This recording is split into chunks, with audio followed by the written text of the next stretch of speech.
Bonjour à tous. Je continue à vous partager des extraits du livre du cardinal Ratzinger, Foi chrétienne hier et aujourd'hui. Mais quand Dieu s'est révélé, quand Dieu a voulu montrer vraiment ce qu'il était, il s'est révélé amour, tendresse, effusion de soi, infinie complaisance en un autre, attachement, dépendance. Dieu s'est révélé obéissant jusqu'à la mort. En croyant devenir Dieu, Adam se différenciait totalement de lui. Il se retranchait dans la solitude, et Dieu n'était que communion. Tout cela relativise certainement les œuvres, l'action de l'homme. La lutte de saint Paul contre la justice par les œuvres est à comprendre dans ce sens. Mais il faut ajouter que l'activité humaine, ainsi ramenée à la seconde place, s'en trouve du même coup intérieurement libérée. L'activité de l'homme peut se déployer alors dans le calme, le détachement et la liberté qui conviennent à ce qui n'a qu'une importance de second rang. Le primat de l'accueil ne veut nullement condamner l'homme à la passivité. Il ne signifie pas que l'homme peut maintenant rester les bras croisés, comme nous le reproche le marxisme. Au contraire, il nous permet d'accomplir dans un esprit de responsabilité et en même temps sans crispation, joyeusement, librement, notre travail en ce monde et de le mettre au service de l'amour rédempteur. Une autre conclusion encore se dégage à partir de là. Le primat de l'accueil implique la positivité chrétienne et démontre sa nécessité interne. Nous avions constaté que l'homme n'est pas lui-même la source de son être le plus authentique. Celui-ci lui vient nécessairement du dehors, comme une réalité qu'il n'a pas faite, qu'il n'a pas produite, qu'il rencontre au contraire en face de lui et qui se donne à lui librement.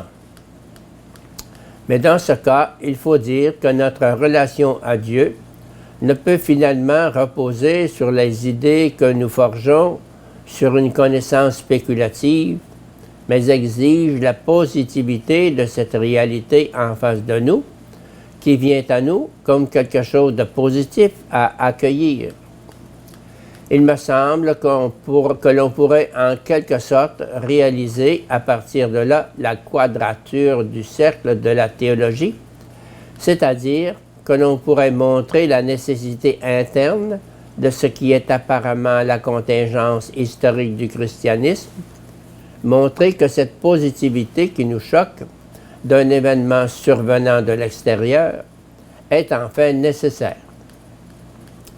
L'antithèse, si vigoureusement soulignée par Lessing entre la vérité de fait et la vérité de raison, peut être surmontée ici. Ce qui est fortuit, extérieur, est en même temps ce qui est nécessaire à l'homme. Ce n'est que par la venue à lui d'une réalité extérieure que s'ouvre son être intérieur. L'incognito de Dieu comme homme dans l'histoire doit être avec la nécessité de la liberté. Résumer l'essence du christianisme.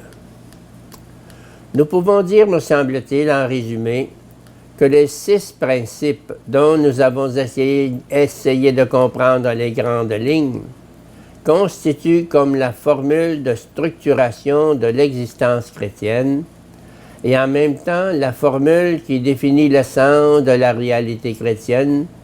Ils sont l'essence du christianisme. Ils traduisent sans doute aussi ce que nous appelons, avec un concept qui prête souvent à malentendu, la prétention chrétienne à l'absolu. Ce que l'on veut dire par là apparaît surtout dans le principe du particulier, dans le principe du pour, dans le principe d'accomplissement et dans le principe de la positivité. Ces énoncés fondamentaux font voir le sens particulier de la prétention que la foi chrétienne affirme et doit affirmer face à l'histoire des religions, si elle veut rester fidèle à elle-même. Mais une dernière question se pose. Si l'on a devant les yeux les 6 principes tels que nous les avons examinés, on fera peut-être la même expérience que les physiciens qui ont cherché l'élément constitutif ultime de l'être et qui ont cru tout d'abord l'avoir trouvé dans ce que l'on a appelé justement les éléments. Or, à mesure que la recherche progressait, on découvrait un nombre de plus en plus grand de ces éléments, et aujourd'hui on en connaît plus d'une centaine. Ils ne pouvaient donc pas être la réalité dernière que l'on crut ensuite avoir découvert dans les atomes. Mais ceux-ci également se révélèrent composés de particules élémentaires, dont nous connaissons maintenant déjà à nouveau une telle quantité que l'on ne peut plus s'en tenir là et qu'il faut relancer la recherche pour arriver peut-être tout de même à l'élément constitutif ultime. Nous avons reconnu dans les 6 principes, en quelque sorte, les particules élémentaires de la réalité chrétienne, mais ne faut-il pas qu'il y ait au-delà un noyau central, unique et simple de cette réalité? Ce noyau existe et je crois que nous pouvons maintenant, après toutes nos réflexions, dire sans risquer de tomber dans une phraséologie sentimentale que les 6 principes se rejoignent finalement dans le principe unique de l'amour.